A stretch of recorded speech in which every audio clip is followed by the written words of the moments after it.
Okay, class. So in my last lecture, I have completed the array, 1D array, 2D array, and row column, row measure and column measure. So next topic is stack. So in this lecture, I will discuss about the stack. So first, we will see about the theoretical parts. What is the stack? Okay, what is the stack? तो देखिए stack क्या हो जाता है, मैं आपको एक overview देता हूँ. बेसिकली stack क्या है एक सिंपल लैंग्वेज में.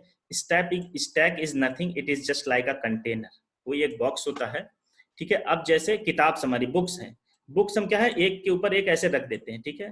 तो एक एक के ऊपर रखने को हम क्या कहते हैं, इसको एक हमने स्टैक फॉर्म में रख लिया, एक एक के ऊपर रख दिया. So that thing is called stacking, कि हमने उसको स्टैक के फॉर्म में रख दिया. अब देखिए जैसे जो बुक आपने सबसे पहले रखी है उसको हम सबसे लास्ट में निकाल पाएंगे, है कि नहीं. मतलब जैसे मान लीजिए मैंने एक बुक रख दी, दो बुक रख दी, फिर तीन रख दिया, फिर चार रख दिया. अब क्या है, हम ये पहली बुक कब निकाल पाएंगे, जब हम चौथी निकाल लें, फिर तीसरी निकाल लें, फिर दूसरी निकाल लें, और फिर तब जाके पहली निकाल पाएंगे, ठीक है. Now we will come on the conceptual way. Okay, so stack क्या हो जाता है. Stack is an ordered collection of the homogeneous data element.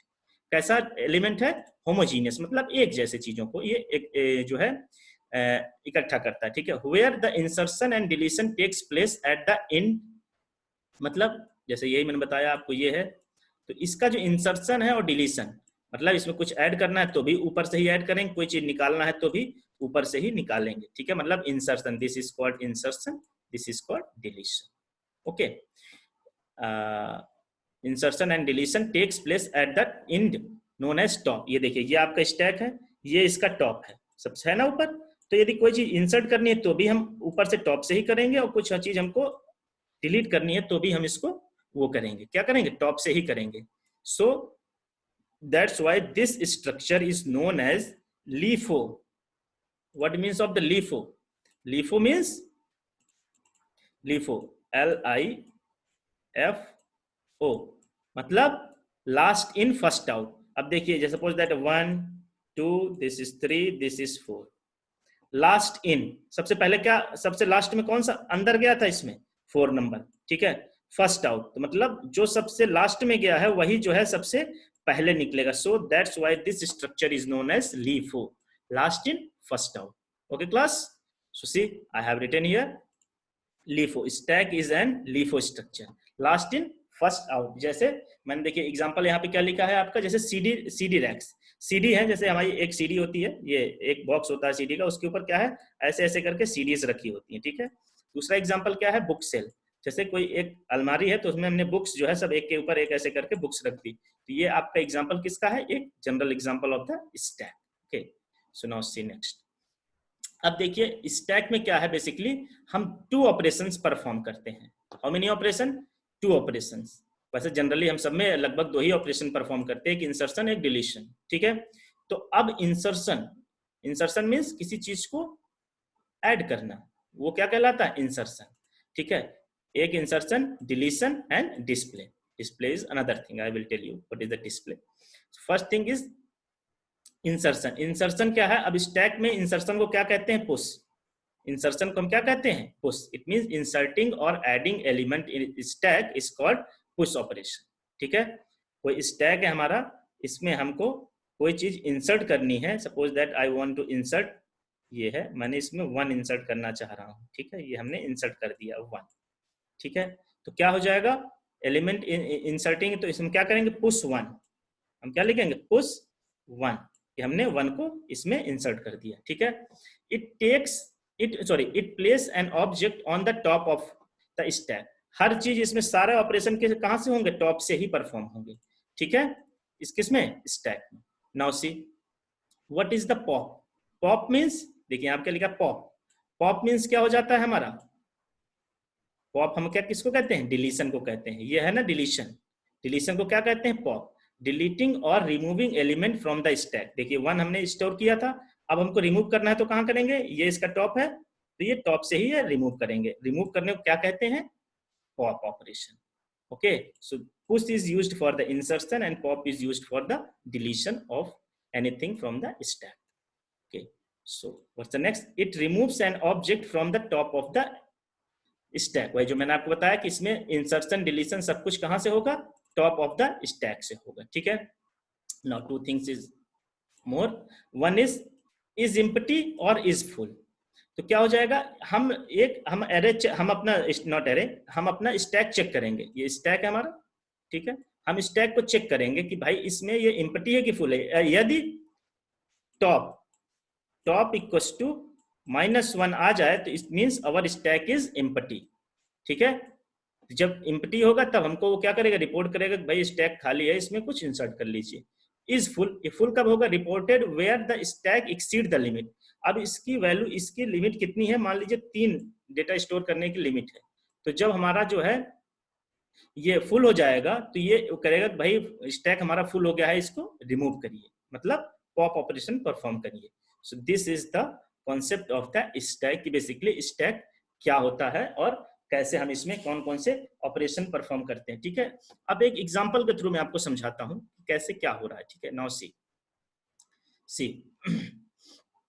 This is stack, this is stack, ये हमारे पास स्टैक है। हमने इसमें क्या किया, हमने क्या लिखा, पुश एस ए, मतलब स्टैक में हमने क्या जो है एक इस पुश मतलब इंसर्ट किया, क्या ए इंसर्ट किया। फिर क्या है, पुश एस, स्टैक में डी, ठीक है। मतलब हमने ए बी सी, ऐसे ही जैसे ए किया वैसे बी कर दिया, फिर सी कर दिया, ठीक है। अब हम डी करना चाह रहे हैं और इस स्टैक की कितनी है, ये ऐसे बनाना है। यहाँ पे इसकी कैपेसिटी कितनी है, सिर्फ 3 एड्रेस ये स्टोर कर सकता है, 2 3, ठीक है। अब एबीसी स्टोर हो गए। अब कह रहा है पुश एस डी, मतलब स्टैक में डी जो है इंसर्ट करो, लेकिन क्या है इंसर्ट नहीं हो सकता है। तो क्या, that condition is called overflow condition. अब ये देखिए यहाँ पे डी जा सकता है, नहीं जा सकता है, क्यों, क्योंकि 3 एलिमेंट्स हमारे स्टोर हैं, ठीक है। जब ओवरफ्लो हो जाएगा तब हम कौन सा ऑपरेशन परफॉर्म करेंगे, then we will perform the operation pop, ठीक है। कब हम करेंगे, जब हमारा जो है ओवरफ्लो लग जाएगा तो पॉप ऑपरेशन करेंगे। कब तक करेंगे, जब तक stack is not in underflow, मतलब ये जो है जब तक 0 नहीं हो जाता तब तक इसको जो है हम ये ऑपरेशन परफॉर्म करेंगे। So this is the concept of the stack. Now see one example, so may be you, अब देखिए इसको और अच्छे से समझाओ। मैं बताया आपको, मैं डेटा स्ट्रक्चर इतना सिंपल बना दूंगा आपको कि आप देखें कि it's a very simple structure. Okay, now see example क्या कह रहा है, element are inserted in the order of A B C D E, it represent the stack 5 element. 5 element हम इसमें स्टोर कर सकते हैं, कौन कौन से, ए बी सी डी। तो कैसे स्टोर हो रहे हैं, सबसे पहले हम चेक करेंगे top equals to -1, top equals to -1 मतलब एम्प्टी है, और स्टैक इज एम्प्टी, इसको कहते हैं underflow condition. This is also called underflow condition, this is also called underflow condition। okay, so this is called underflow condition, top equals to -1। अब top equals to 0, top equals to 0 में हम कौन सा element को करेंगे, ये ए जो है हमने इसमें पुश कर दिया, ठीक है। ये देखिए पुश ऑपरेशन हो गया, पुश ए आ गया टॉप 0 पे। अब टॉप इक्वल्स टू 1, ठीक है। देखिए क्या है, 0 1 2 3 4, ठीक है। इसीलिए मैंने लिखा था टॉप इक्वल्स टू जो भी होगा -1, एलिमेंट -1 जितने भी होंगे। तो यहाँ 5, देखिए यहाँ पे 5 एलिमेंट स्टोर कर सकता था, ठीक है, लेकिन इसका कितना है, वो 4 है, ठीक है। तो ये 0 था, 1 पे हमारा बी आ गया, push B, like C, push C, top equals to 2, push D, top equals to D, push E को हम इसमें डालेंगे, top equals to 4। Now here our stack is full, मतलब ये अब हमारा क्या है, ओवरफ्लो कंडीशन आ गई भाई। क्यों, क्योंकि हमारा स्टैक जो है क्या हो गया, हमारा स्टैक फुल हो गया कि नहीं। देखिए दिखाता हूँ, कलर चेंज कर दूं, ये देखिए यहाँ पे ये 5 थे, 5 के 5 एलिमेंट फुल हो गए। नाउ स्टैक इज फुल, अब स्टैक फुल हो गया, सो this condition is called overflow. अब हम इससे कुछ और ऐड करना चाहें तो ओवरफ्लो कंडीशन आ जाएगी, ठीक है। Now stack is full, if you want to delete, तो अब देखिए जब फुल हो गया तो हम क्या करेंगे, अब डिलीट करेंगे। तो सिंपल सी बात है, डिलीट करने के लिए क्या है, जो सबसे ऊपर होगा वही डिलीट होगा। मैंने बता दिया ये LIFO स्ट्रक्चर है, लास्ट इन फर्स्ट आउट। जो लास्ट में आया है वही सबसे पहले डिलीट होगा। लास्ट में क्या आया था, ई आया था, तो अब सबसे पहले डिलीट कौन सा होगा, ई डिलीट होगा, ठीक है नहीं। Now stack is full, if you want to delete element, E has to be deleted first. Okay, now see हमारा ई सबसे पहले इसमें डिलीट होगा, हमारा ई इसमें जो है सबसे पहले डिलीट होगा, ठीक है। अब देखिए ई डिलीट हो गया हमारा। Now we will come on the second जी। अब देखिए इसमें क्या, उसमें हम लिखते थे push A push B push D, लिख रहे पुश ई ठीक है, लेकिन इसमें क्या है, इसमें एकदम फिक्स है कि भाई पॉप ऑपरेशन है, मतलब ये टॉप से ही करेगा, टॉप में जो होगा, इसलिए इसके अंदर कुछ नहीं लिखना है। ठीक है, ये यहाँ देखिए कुछ नहीं लिखना है, सिर्फ पॉप लिख देंगे तो उसको वो अंडरस्टूड है कि भाई सबसे ऊपर वाला एलिमेंट ही जो है हमको पॉप अप करना है, मतलब डिलीट करना है। ठीक है, तो अब देखिए, अब इसमें क्या है, पॉप पॉप ऑपरेशन परफॉर्म किया तो पॉप कहाँ गया, 0 1 2 3, टॉप इक्वल टू 3 पे, डी को इसने पॉप कर दिया, टॉप इक्वल टू 2 पे सी को पॉप कर दिया, टॉप इक्वल टू 1 बी को पॉप कर दिया, फिर टॉप इक्वल टू 0, ठीक है, ए को पॉप कर दिया, अब फिर यहाँ पे आया top equal to 1, sorry not 1 -1। Okay, so this condition is called underflow condition. अब इसका क्या मतलब, हमारा स्टैक खाली है, हम इसमें कोई भी ऑपरेशन परफॉर्म कर सकते हैं, कोई भी ऑपरेशन का मतलब पुश ऑपरेशन, कोई चीज इंसर्ट कर सकते हैं। So this is the concept of stack, कि हम इसमें पुश ऑपरेशन कैसे करते हैं और पॉप ऑपरेशन कैसे करते हैं। Now finally we understand how data is inserted and deleted from the stack. ठीक है, तो अब इसमें आप बड़ा इजीली समझ गए कि स्टैक क्या होता है, push operation and pop operation. Okay, so in next lecture I will discuss about the algorithms of the push operation and pop operations, कैसे algorithms के थ्रू वो करते हैं। ठीक है, कभी कभी एग्जाम्स में आपके algorithms भी लिखने को आती हैं। ठीक है, ओके क्लास, थैंक यू।